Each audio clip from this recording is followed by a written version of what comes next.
Everton this week have secured their Premier League status for the 24-25 season, and they've also beat their rivals Liverpool 2-0, ending their title hopes. So today we're looking to do a realistic one-season Everton rebuild for the 24-25 season and see if we can take them from the back-to-back years of fighting relegation to being in the top half and trying to win a major trophy along the way as well. So welcome to Rebuilding Everton. So what we're doing as per usual is making 3 realistic tactics to play with Everton for all different scenarios, and these tactics and the rebuild files will all be available on Patreon, which we'll go through in just a little bit. So I won't be going through the tactics per se here, but they are all going to be interchanging and tweaking until the very end of the season. When I am happy, I'll be releasing them all on Patreon with the game save files. But you can see the standard one we've got is the sort of 4-2-3-1 that Everton use in real life, with slightly deeper wingers, 2 deep DMs, a cam and a striker with a nice progressive back 4. And we're looking to keep hold of Pickford, Patterson, Tarkowski,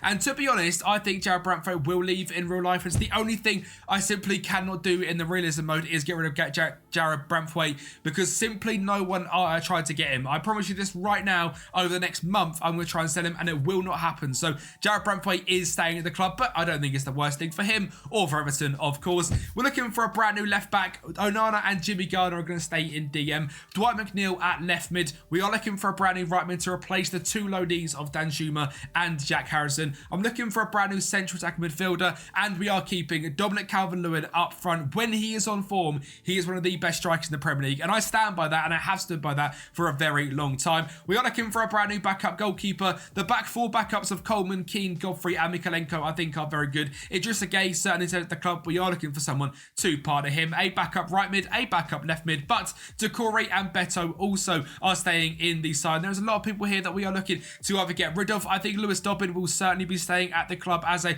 rotational youngster, as well as probably Billy Kremlin as well, and probably Ashley Young, because we won't be able to send him. But the likes of Mason Holgate, Shamiti and Neil Mapai I think are going to be leaving. And one thing for certain as well, finances wise here at Everton, things are okay, but they're not great. We don't exactly have loads of money. We have just got a brand new stadium coming in a year's time, so £825 million in net debt, as well as just £80 million in the bank. Currently no transfer budget, so this could be very, very difficult. Free agents and cheap signings are going to be the way to rebuild this Everton squad. I have simulated to the point at the end of the season for the 23-24 season, and Everton have got their safety 41 points, which is fantastic. But let's get into what signings I think we can make with Everton in a realistic mode.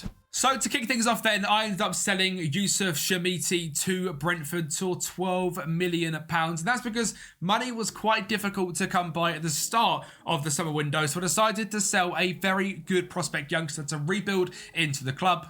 Neil Mapai also left to Rennes. He was on quite high wages and clears a good bit of debt off that. Mason Holgate went to Salento just for £1.3 million. And Abdoulaye Doucouré, I actually ended up deciding to sell and getting him off to Palermo for £2 million, which means we had about £20 million, plus the board did give us £30 million, so around £50 million to try and rebuild this Everton squad. So to kick things off, I signed Tommy Doyle from Manchester City for £1.6 million, an absolute bargain. He was on the transfer list and I thought, you know what, young English central defence midfielder, consistent, likes big matches, reminds me of James Garner. I mean, signed from Manchester United, this one from Manchester City. I think this is a top level signing. We brought in Piotr Zielinski on a free transfer from Napoli. His contract is ending at the end of this season, 30 years of age, a lot of experience, but it's time to get him to the Premier League where he has never played before. Again, consistent, aggressive, great engine on him, and hopefully can lead us in that cam spot.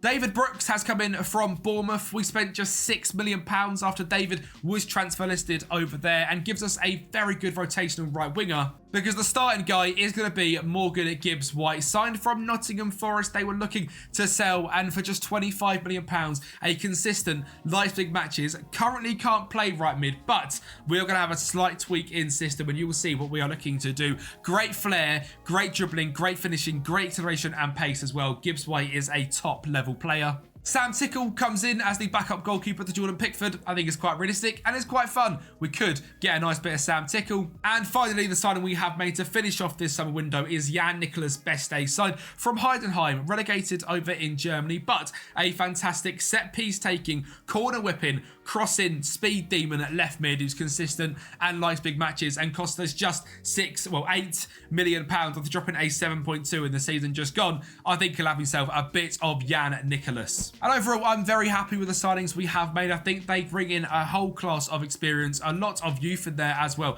and a lot of quality. So when we are looking at our starting team, you can see we are still playing this 4-2-3-1 system, but I have made the two wingers into inverted wing backs, and I think this makes a big difference. And you can always see there is also another signing in the team which for some reason didn't come on the transfer list, might have been in the bit before. It's actually Leif Davis coming in from Ipswich, and again a very good young left back which I'm excited to bring in. I think it's a great signing, and it cost us just £18 million. He has had a fantastic season in the Championship just gone. Obviously in this world has been promoted with Ipswich, but the step up to Everton, £18 million, I think is a great signing. And he does come in to the first team. Pickford in goal, Nathan Patterson right back, Tarkowski and Branthwaite at centre back. Now, you can see Branthwaite is wanted, but by Leeds, Norwich and Wolves on loan. FM have not got his potential correct. He is probably off to United or someone crazy in the summer. Leif Davis left back, Onana and Garner in DM, Gibbs White, McNeil, Zielinski and Calvert-Lewin, Sam Tickle, Coleman, Godfrey, Keane, Mikalenko as the back four, Gay and Doyle in DM, Brooks, Beste, Dobbin and Beto. We've also got Ashley Young, Stan Mills and Billy Krellin keeping in and around the club as well. And the big thing is with these one season rebuilds is I play every single game and I do it all myself, so I can pick Morgan Gibbs White in this right wing position and I'll play him there every single game I can, and I've got him training as a right winger on attack, so him is going to be a lot better in that position as we progress through this season. We have got the 4-2-3-1 system which he can play in straight away, and I think the team looks absolutely brilliant in, and the more defensive 4-1-4-1 system when we're playing against the big teams, having Calvert-Lewin up front, a defensive team is going to come in absolutely clutch. This season in the Premier League, Everton are currently predicted to be in 14th, so I'm looking to get this to around 10th and potentially break it into this West Ham, Aston Villa and Brighton trio. That would be fantastic to get Everton back into there while trying to lift either the Carabao Cup and the FA Cup. To start our season in the Premier League, we've got Palace, Wolves, Arsenal and our Carabao Cup game, so let's get in to August and see if we do any more business. So we started our season off in the best way possible, and it was Jared Branthwaite. He had back-to-back headers to get us 2-0 up in 18 minutes and showed the world why someone should have tried to sign him for 70 million here as well as in real life. McNeil made it 3-0 after a nice set piece. Gibbs White find him on the edge of the box, and we are going to make it 4 as well. This is the first game of the season, the first time trying this 4-2-3-1 tactic, and the long range effort deflected for Jimmy Garner to make it 4-0, and Palace are going to get a goal back. I switched into the 4-1-4-1 system to see if we could calm things down and just see the game out. Eventually Edouard scored and made it 4-1, but a fantastic first game, a brilliant start. Sadly, we come back to Goodison Park and we ended up drawing 1-1 thanks to a 99th minute Pablo Sarabia goal. And then faced up against one of the league's best teams and probably one of the title challengers for this season in Arsenal. We lost 4-0 and David Brooks was injured in just 7 minutes. And that injury was quite bad as well. It's kept him out for over 6 weeks so far. We then had our first game in the Carabao Cup. We were away against Sunderland. And like I said, this is a competition I am massively trying to win. So Beto gets us 1-0 up in the 63rd minute. Before the 80th minute rolls around nice and quick, Gibbs White found Zielinski to find a ball into McNeil, the back stick, to make it 2-0. But it did get a little bit nerve-wracking because Sunderland are going to get a goal back. It's going to come from Luke O'Neill, finding the ball to Joe Bellingham, and Dan Neil finds a screamer into the top corner. But we were through and the Carabao Cup third round was coming up soon. And the final game of this sort of transfer window month was here against Manchester City, where we drew 2-2. We played up in our 4-3-3 system, but had Calvert-Lewin up front as the target forward because I have slightly tweaked that tactic, and I'll show you that in just a second. Calvert-Lewin and Zielinski on the goal scoring sheet, Foden and Haaland for Manchester City. And currently in the table, we are sitting in 12th place. 4 games, 1 win, 2 draws and 1 loss. I think we played City and Arsenal as well, and battered Crystal Palace.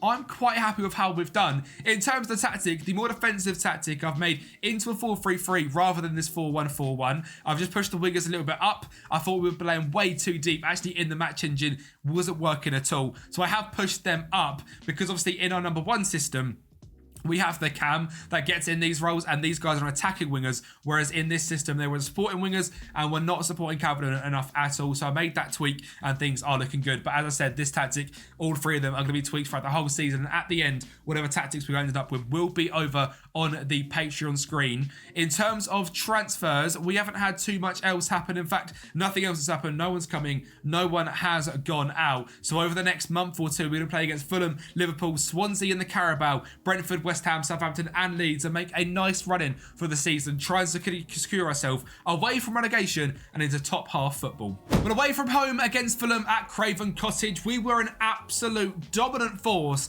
in a 1-0 victory. And you can see from the match stats, 60% of the ball, 21 shots to their 4. We were playing some fantastic football, and Liverpool at Goodison was up next. And well, could we do what Everton done in real life and absolutely batter Liverpool? We're going to get off to a great start. In just 5 minutes, Dwight McNeil makes it 1-0, which is a great start. And in just 11 minutes into the game, Gibbs White makes it 2-0, and we are off to an absolute flyer. 10 minutes later, Liverpool are building up from the back, and Dominic Szoboszlai finds Alexis McAllister to make it 2-1, and we didn't see another goal until the 92nd minute. I managed to sharp shot for so long, but then eventually we are going to make it 3-1 with Dominic Calvert-Lewin firing the ball past Alisson, and Everton get one up over Liverpool, and to be honest, it was deserved as well. Similar amount of shots. They were better on possession. We had a better XG, more shots on target. Everton get one over Liverpool yet again. And we sailed through the third round of the Carabao Cup. We were faced up against Swansea away from home. Again, quite a rotated side for this one. Lewis Dobbin playing, Seamus Coleman playing, sadly getting injured. Tommy Doyle getting in there as well. But eventually a 1-0 thanks to a Zielinski goal. And we just couldn't stop winning. 1-0 against Brentford thanks to a DCL goal in just 5 minutes. And then crashing back down to earth when West Ham sadly beat us 3-2. We were away from home and actually played a pretty decent game. We tried to play our 4-4-1-1 system, I guess you can call it. But sadly, in the 71st minute, Thomas Souček got them leading. We were also 2-0 up in this game. Probably my fault for not switching to a defensive system early enough, and we were picked apart and eventually losing. Luckily, we did bounce back, though, with another 1-0 victory where Dominic Calvert-Lewin had scored. And we seem to be very, very strong when we are faced up against sort of any team where we can defensively nullify them. We are keeping clean sheets and we are winning games. It's not like sort of we're getting lucky on the counter-attack, we're having less shots. We are absolutely dominating, and none of them to just 3 shots all game while having 56% of the ball. Fantastic. And Lewis Dobbin played in cam that game. And in the final game of October, we were facing up against Newcastle in the Carabao Cup, and it was a very tough draw, and we go 1-0 down thanks to Paulinho in 56 minutes. But literally 30 seconds later, Idrissa Gana Gueye finds Morgan Gibbs-White, who has been a fantastic signing, and fires one in on his left foot from that right hand side to make it 1-1. But in the 92nd minute, Newcastle are going to break our hearts, and Joe Linton is going to score. And sadly, we are out of the Carabao Cup. So if we do want to win a big trophy this season, it's not going to be the Premier League. We're going to have to win the FA Cup. So we're going to go for that in the second half of the season. So make sure to stick around if we do manage to do it in the title race so far. Not title race, in the actual league so far, because we're not in a title race. We are sitting 8th and actually only 5 points off the title. So you know what? Right now, we're in a title race and things are going quite well. We're on a positive 4-goal difference, 6 wins, 2 draws and 2 losses. We have got some difficult games coming up though. We're up against Nottingham Forest, Newcastle, Brighton, Spurs, but then Manchester United, Chelsea, Bournemouth, Aston Villa, Leicester and Wolves to finish off December. I'll be very impressed if we go into January still sitting just outside them European places, away against Newcastle, away against Spurs, Manchester United, away against Chelsea, away against Aston Villa. There is some tough games in there. So far though, we are doing very well. 6 goals from Calvert-Lewin, who has managed to pretty much stay fit for the whole time, just carrying a tiny little knock at the moment. That's fine, mate. Gibbs-White, 3 goals and 2 assists, has been a revelation and a very good signing on that right hand side. You can see he is now, pretty comfortable playing in that right mid position, which is great to see. So we are developing very nicely as a side, and I'm very happy with how things are going. Let's get into the run into Christmas. And well, to be honest, this wasn't a game I was meant to be very worried about. We were home against Nottingham Forest and we'd lost 3-2. We did manage to get a point away from home against Newcastle after losing to them in the Carabao Cup. This is quite an impressive point. But again, a slightly disappointing result as we drew 2-2 to Brighton, and it was thanks to a 95th minute goal from Dwight McNeil, bailing us out of losing another 3 points. And well, the next 3 games, I wasn't expecting too much. We lost 3-1 to Spurs, actually managed to grab a 2-2 draw against Manchester United, but Calvert-Lewin did pick up an injury. But luckily with his tight hamstring, he was only out for 2 weeks, but he did miss some big matches. So he of course missed the absolute battering. We lost 5-1 to Chelsea. We really had to start turning this form around because since November, we hadn't won a game yet. So I've got to say, I'm sorry to Bournemouth because they're going to go a goal down here. It's a great ball in a Dominic Solanke goal, but you know, we lit a fire up, okay? We were on some bad form. We decided to turn this around. Gibbs White floating in his position, finds Nathan Patterson with a great ball in to Beto, who has got the striking position to make it 1-1. Nathan Patterson down that right side again, causing all sorts of issues. Finds Zielinski back to Gibbs White and in to Beto again for 2-1. We had the lead. Then Bournemouth got a red card, which is absolutely fantastic, and we are going to make it 3-1 thanks to Zielinski setting one off to Mikalenko and a fantastic finish from just 15 yards out. Leif Davis and Zielinski are going to link up yet again. Dwight McNeil is going to find Leif Davis, a fantastic run to the left-hand side, drove it into the middle to make it 4-1. And as mentioned, I'm sorry. They deserve this. We just lost 5-1 to Chelsea. It's time to beat Bournemouth 5-1. And then lose 2-1 to Aston Villa. A very, very good side, let's be honest. But I'd have liked to have done better after that outstanding victory. We managed to beat Leicester 3-1 thanks to goals from Beto, Jimmy Garner and Calvert-Lewin in the 95th minute on his return. Even though Daka scored in the 91st minute to try and make it difficult, we managed to hold tight and actually get another goal. And thanks to Calvert-Lewin, it was back-to-back 3-1s as he grabbed another brace away from home against Wolves in a fantastic victory, meaning it had been quite a difficult run of form, as you can see. An awful November, not a great start to December, but we turned it around, beating the teams we had to be. It did mean we'd fallen from 8th down into 10th, but we have got a 6-point gap ahead of 11th, so already top half football is looking pretty realistic. 32 points after 20 games as well. I'm pretty sure Everton fans would certainly rip my hand off of that, and 21 points clear of relegation. The question was though, could we, make the squad better in January? Well, the squad have been very good, but the board have given us £21 million and £375,000 in wage budget, and this has been quite interesting. We have had a whole host of messages over the whole course of the season about, a board takeover, whether it's a consortium, whatever it's been. Nothing's come off just yet, but I've got a feeling by the end of the season that could be the case because the debt is now up to basically £1 billion and we're in a little bit of the mud here at Everton. So I'm going to just spend this money and try and keep the squad together. £20 million in transfer budget. I think we're going to need a consortium, and like I've said, it has been happening the whole time, and it's going to continue to happen as well. The question is, who can we bring in to strengthen in January? Well, we have made a couple of signings, but we'll get into them when they happen. We have beat Crystal Palace 3-2 thanks to Seamus Coleman, Leif Davis and David Brooks getting on the score sheet, before beating Peterborough thanks to an Idrissa Gana Gueye hat-trick from central defensive midfield.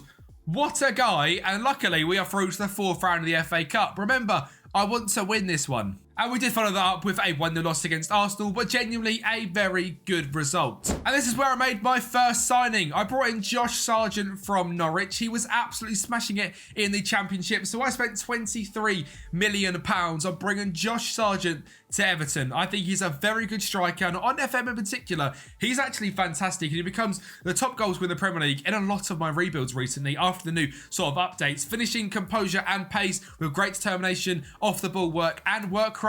This guy is a superstar. And I tell you who else is a superstar, because in the 72nd minute, after scoring a hat-trick against Peterborough, Idrissa Gana Gueye puts us 1-0 up against Manchester City before the 95th minute. We are going to make it 2-0. Beto, a great spinning run, finds Zielinski in the middle, and we put it home for 2-0. But you wait until you see these stats, because we did beat Manchester City. Correct. We got absolutely dominated.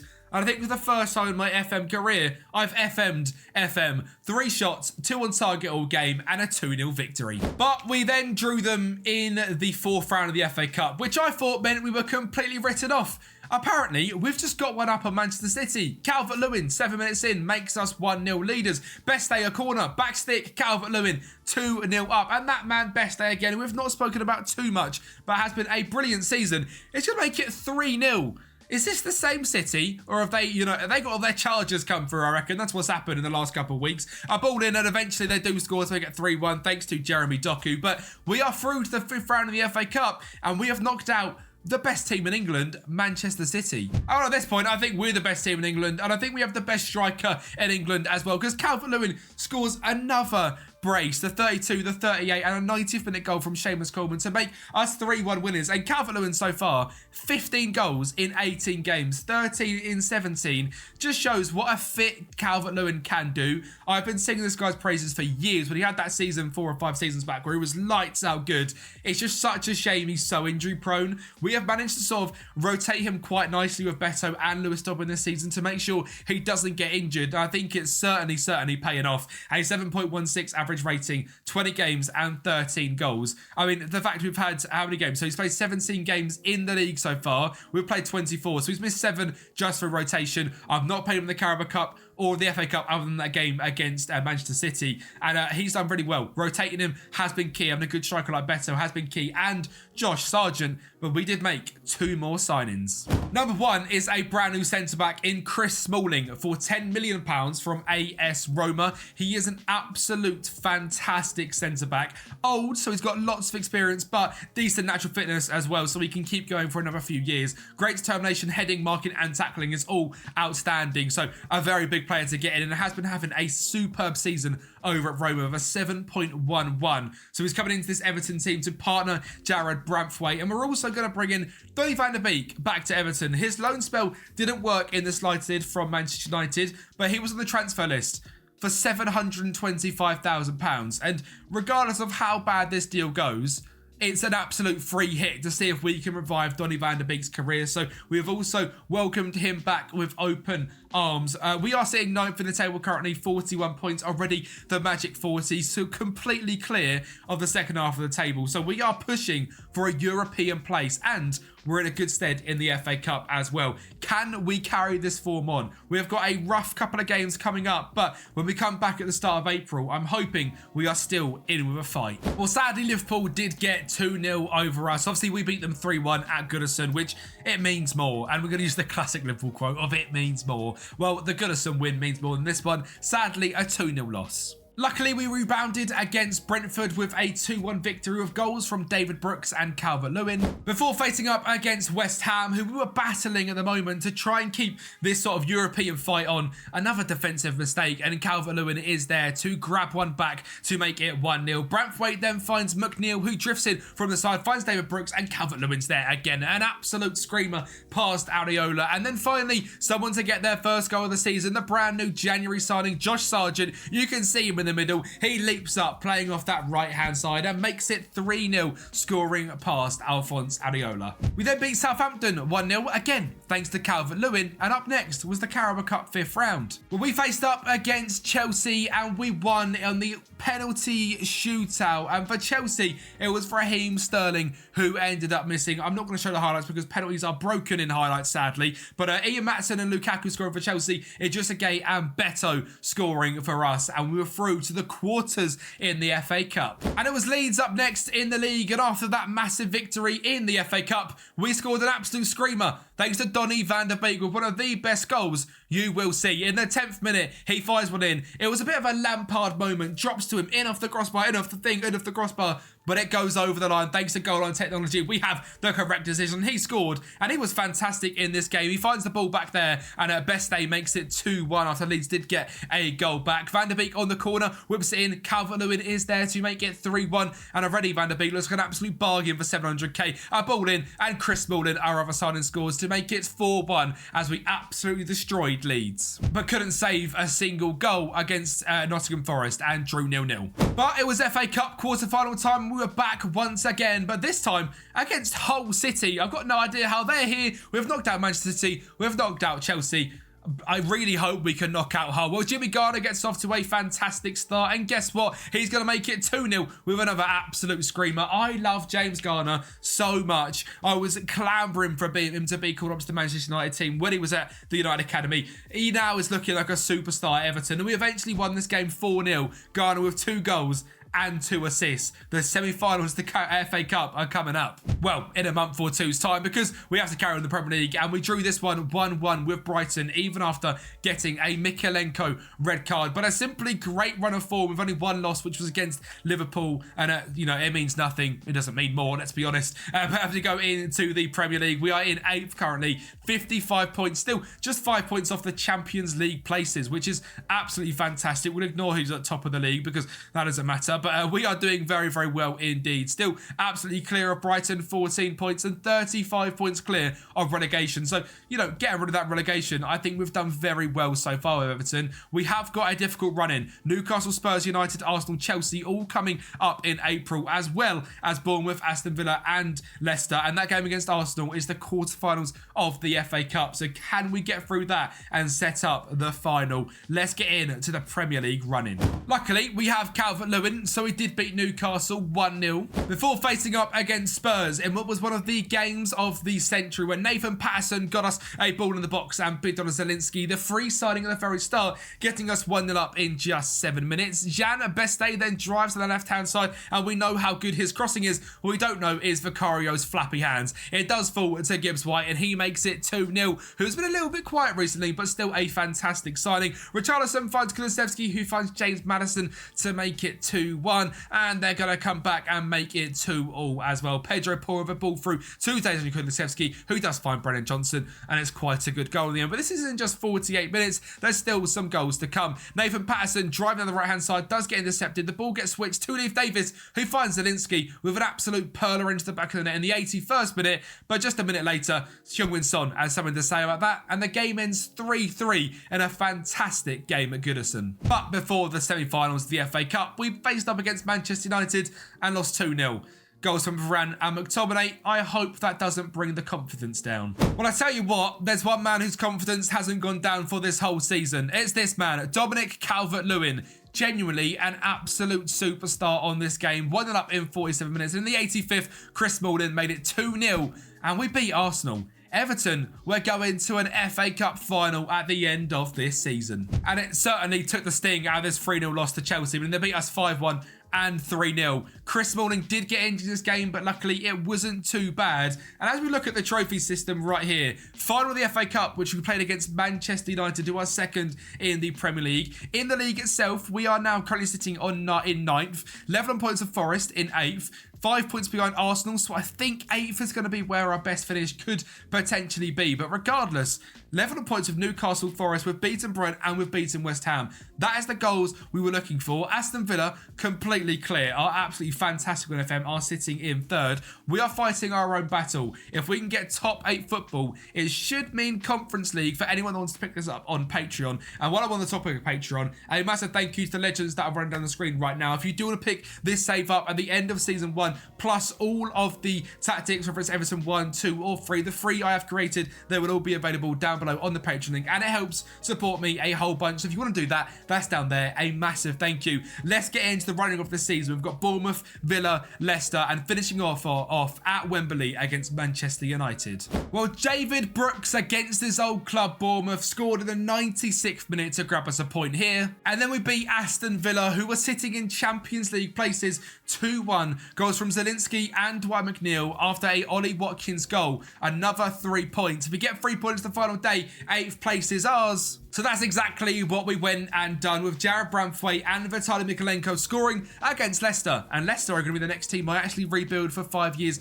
after Tuesday's next Money Will Rebuild. So make sure you're subscribed to the channel, because that is going to be an absolute banger of the videos. We look to repeat what Leicester did in real life. But what we have done here today with Everton is simply fantastic. 8th place in the league, securing Europa League football, down to 6th, has Champions League places, which is unheard of good. So we are in the Europa League in 8th place, 66 points 3 points away from Arsenal, technically 5 points away from Champions League football. A brilliant season. We'll ignore Liverpool getting 99 points because this is about Everton. We've had a great Premier League season, but there's one game left to go.